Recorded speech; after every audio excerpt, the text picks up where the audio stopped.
اللہ کا ایک بندہ تھا، وہ بازار سے گزر رہا تھا، بلکہ اس کی رحمتیں بہانے ڈھونڈتی ہیں. ذرا دیکھیے منظر. تو اس نے دیکھا ایک شرابی ہے، وہ گندی نالی پہ گرا ہوا ہے اور گندے پانی سے اس کا منہ گندا ہو رہا ہے. انسان کے احترام کے ناطے دل میں ترس جاگا اور اس کو وہاں گندی نالی سے اٹھایا اور اس کا منہ دھویا اور گھر کا رستہ دکھایا. خیر شام ہوئی، رات پڑی. جب پچھلا پہر ہوا تو وہ بزرگ جنہوں نے دن کو شرابی کا منہ دھویا تھا تو وہ مسجد میں تہجد پڑھنے کے لیے آئے تو کیا دیکھا کہ وہی شرابی جو دوپہر کو گندی نالی پہ دھت پڑا تھا آج اس بزرگ سے بھی پہلے مصلی پہ کھڑا ہو کے نماز پڑھ رہا ہے.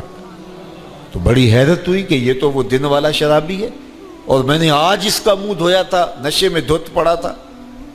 تو حیرت کا اظہار کیا تو ہاتف سے آواز آئی، میرے بندے تو نے اس کا منہ دھو دیا تھا، میں نے اس کا دل دھو دیا ہے. تو جب بندہ اللہ کے حضور توبہ کرتا ہے، اس کے حضور معافی مانگتا ہے تو پھر وہ کتنا عطا کرتا ہے، اور بندے کے گناہوں کو معاف ہی نہیں کرتا بلکہ اس کے گناہوں کو نیکیوں میں بدل کے رکھ دیتا ہے. یہ بندے پر اللہ کی کرم نوازیوں کے برستے رنگ ہیں. التائب من الذنب کمن لا ذنب لہ، گناہ سے توبہ کرنے والا ایسا ہوتا ہے جیسے اس نے گناہ کیا ہوا ہی نہیں. حدیث پاک میں آتا ہے کہ قیامت کے دن ایک شخص اپنا نامہ اعمال کھولے گا اور اسے فرمایا جائے گا کہ اپنے نامہ اعمال کو پڑھو. تو وہ نامہ اعمال پڑھنا شروع کرے گا. اب اس نے بڑے بڑے جرم کیے ہوں گے اور چھوٹے چھوٹے گناہ بھی کیے ہوں گے. اب اللہ سے حیا کرتے ہوئے، شرم کرتے ہوئے جو بڑے گناہ ہیں ان کو چھوڑتا جائے گا، صرف نظر کرتا جائے گا اور چھوٹے چھوٹے گناہ پڑھتا جائے گا. جب وہ سارا نامہ اعمال پڑھ چکے گا تو آواز آئے گی، بندے جا، میں تیرے سارے گناہوں کو بدل کے نیکیوں میں تبدیل کر دیا. تو وہ کہے گا، اے اللہ ابھی تو میرے بڑے بڑے گناہ رہتے تھے جو میں نے ابھی پڑھے ہی نہیں. تو جب یہ بات اللہ کے محبوب نے ارشاد فرمائی تو حضور اتنا مسکرائے کہ صحابہ کو حضور کی داڑھیں نظر آنے لگی. پہلے وہ کہہ رہا ہے کہ چھوٹے چھوٹے گناہ پڑھتا ہے اور بڑے چھوڑتا چلا جاتا ہے، اور جب یہ اسے پتا چلا کہ ان گناہوں کو بدل کے نیکیوں میں تبدیل کر دیا جائے گا تو وہ کہتا ہے ابھی تو بڑے بڑے گناہ میرے رہتے تھے. تو اللہ کی یہ کرم نوازیوں کے رنگ ہے کہ وہ گناہوں کو بدل کے نیکیوں میں تبدیل کر دیتا ہے. اور بندہ جتنا بڑا گناہ گار تھا جب سچے دل سے اس کے حضور توبہ کرنے کے لیے حاضر ہوتا ہے تو پھر اتنا ہی بڑا نیکوکار بن جاتا ہے. سیدنا عمر فاروق رضی اللہ تعالی عنہ کا زمانہ تھا اور آپ جانتے ہیں وہ ہاتھ میں درہ رکھتے تھے اور گلیوں میں گشت کیا کرتے تھے رات کو. دن کو بھی آپ دیکھتے تو ایک شرابی تھا جو ہاتھ میں شراب کی بوتل لیے آ رہا تھا. اچانک گلی کا موڑ کاٹا تو آگے حضرت عمر آ رہے تھے. ایک دم ڈر گیا اور دل ہی دل میں کہا، اے اللہ حضرت عمر کے قہر سے بچا لے، ساری زندگی شراب نہیں پیوں گا. سچی توبہ کر دی اور جلدی سے وہ شراب کی بوتل بغل میں دبا لی. اتنے میں حضرت عمر بھی سر پہ پہنچ گئے اور کڑک کے کہا، گرج کے کہا کہ یہ تیرے پاس کیا ہے؟ تو تھی تو شراب. اب ڈرتے ہوئے اس نے کہا، حضور یہ سرکہ ہے. تو حضرت عمر فرمایا، نکالو. اب وہ تھر تھر کانپ رہے اور بغل سے وہ شراب کی بوتل نکالی. جب نکالا تو وہ شراب نہیں تھی، سرکہ بن چکا تھا. تو جو اللہ شراب کو سرکے میں بدل دینے پہ قادر ہے وہ گناہوں کو نیکیوں میں بدل دیتا ہے. تو یہ ایک صورت دکھائی کہ دیکھو یہ شراب کو سرکے میں تبدیل کر دیا، تمہارے گناہ بھی نیکیوں میں تبدیل کر دیں گے. تم آؤ تو صحیح اس کی چوکھٹ پہ، تم ہاتھ تو پھیلاؤ. حضرت داتا گنج بخش علی حجویری علیہ رحمہ کشف المعجوب کے اندر لکھتے ہیں کہ جو فرمایا گیا کہ جس نے توبہ کی اللہ نے اس کی مغفرت کر دی. تو ایک بزرگ کا قول نقل کیا کہ جس کو اللہ نے بخشنا تھا اللہ نے اس کو توبہ کی توفیق دے دی. اس کو بلایا ہی اسے ہے جس کی اس نے مغفرت کرنی تھی. تو توبہ کی توفیق کا نصیب ہو جانا یہ اللہ کی خاص رحمتیں ہیں اور توبہ کرنے والا اللہ کی خاص رحمتیں پاتا ہے. توبہ کرنے والا جب اس کے حضور حاضر ہوتا ہے تو اللہ تعالیٰ اس پہ بہت خوش ہوتا ہے۔ اللہ کے محبوب علیہ السلام نے باقاعدہ ایک مثال سے یہ حقیقت سمجھائی کہ توبہ کرنے والے کے لیے اللہ کی خوشی کا عالم کیا ہوتا ہے، اللہ کیسے خوش ہوتا ہے توبہ کرنے والے پر۔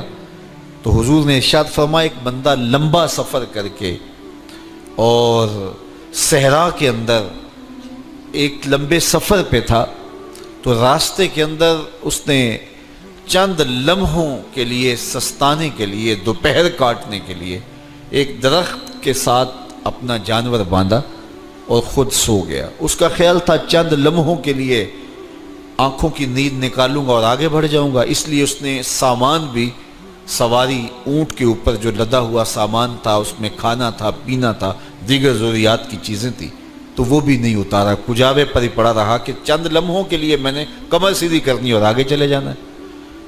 تو تھوڑی دیر کے بعد اس کی آنکھ کھلی تو کیا دیکھتا ہے کہ اونٹ ماں ساز و سامان کے غائب ہے۔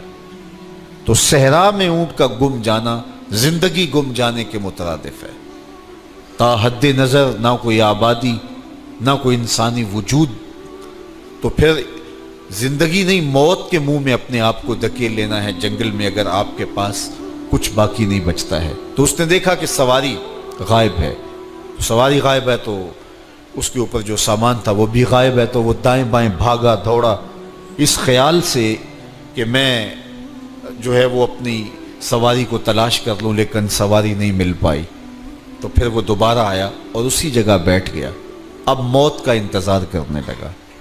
چونکہ صحرا میں سواری گم گئی اور میلوں تک انسانی آبادی ہی نہیں ہے، تو وہیں پیاس سے ہلکان ہوا، بے چین ہوا، وہاں درخت کے ساتھ ٹیک لگا کے موت کا منتظر ہو کے بیٹھ جاتا ہے، اور یوں بیٹھے بیٹھے اس کی آنکھ لگ جاتی ہے۔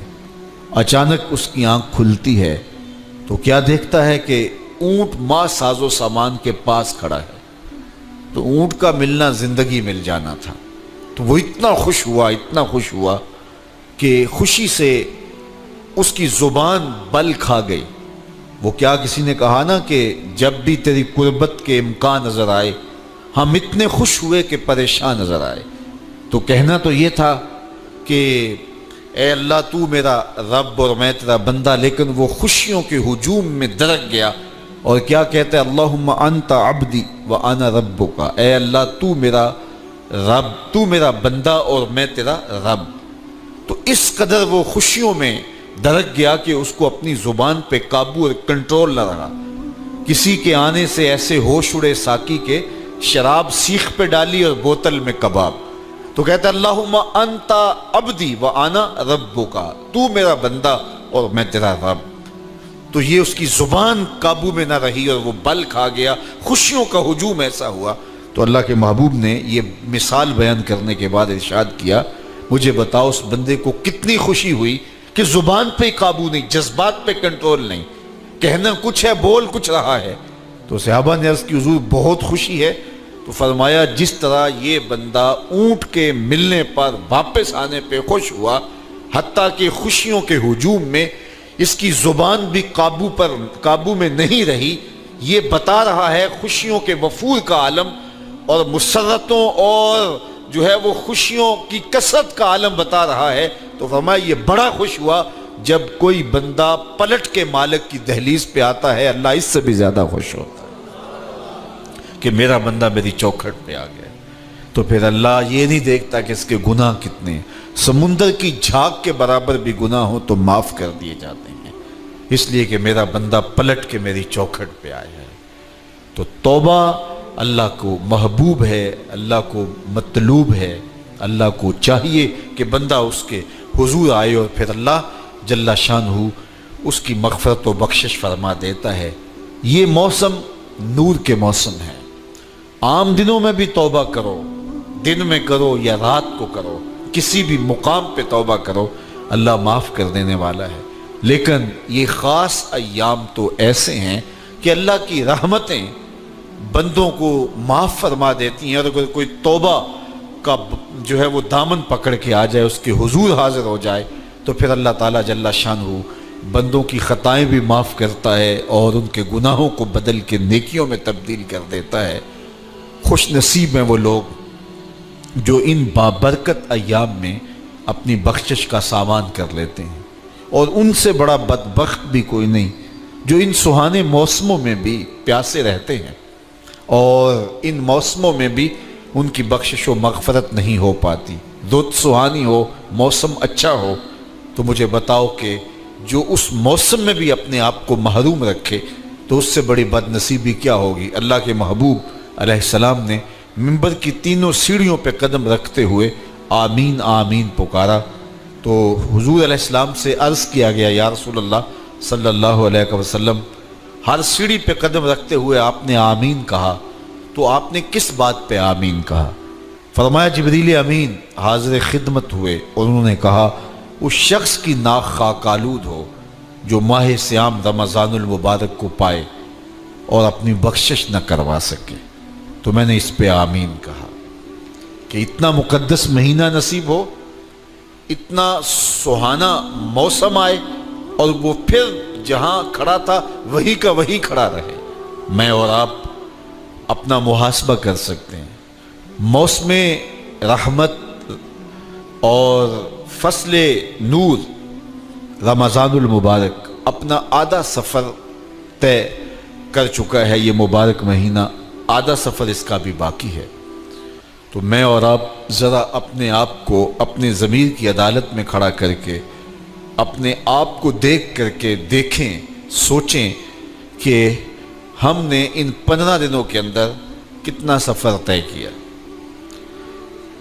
29-30 شعبان کو ہم جہاں کھڑے تھے، کیا ہم آج بھی وہیں کھڑے ہیں یا ہمارا کچھ سفر بہتری کا ہوا ہے؟